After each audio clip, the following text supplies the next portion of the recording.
গতিকে এবাৰ মামাৰ কাৰণে যাম এতিয়া যাব লাগে কিন্তু আমি গৰু মাংসৰ হোটেল আমি চলাই যাম আমাৰ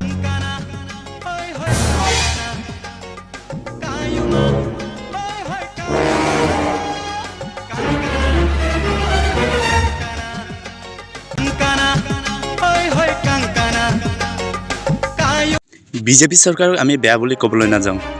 বিজেপি চৰকাৰে সকলো ৰাস্তাতে আমাক সহায় কৰিছে টকা পইচা ঘৰ বাৰী ৰাস্তা পদূলিলৈকে বনাই দিছে বিজেপি চৰকাৰে চব আমাক সহায় দিছে চব সুবিধা দিছে কিন্তু গাইজ এতিয়া আপোনালোকে চবেই শুনি আছে গৰু বেচিব নোৱাৰিব গৰু ফুৰিব নোৱাৰিব গৰু মাংস খাব নোৱাৰে গৰু বেচিব নোৱাৰে আমাৰ ঘৰত থকা মতা গৰুৱে নিজৰ খেতি পথাৰৰ পৰা ধৰি নিজৰ বাৰী কুৰিৰ পৰা ধৰি চব জেগাতে আমাক সহায় কৰা হয় কিন্তু যদি আমাৰ ঘৰত থকা মতা গৰুৱে বুঢ়া হৈ যায় নাইবা বেছিকৈ বুঢ়া হ'লে তাক আমি বিক্ৰী কৰা হয় নাইবা তাৰ সলনি আমি বেলেগ এটা ধমৰা গৰু লোৱা হয় আমাৰ ঘৰত কোনো চাকৰি বাকৰি নাই আমি খেতি কৰি খাওঁ নাইবা আমাৰ ঘৰত থকা সম্পত্তিবিলাক আমি গৰু 29 আৰ্টিকেলত কোৱা হৈছে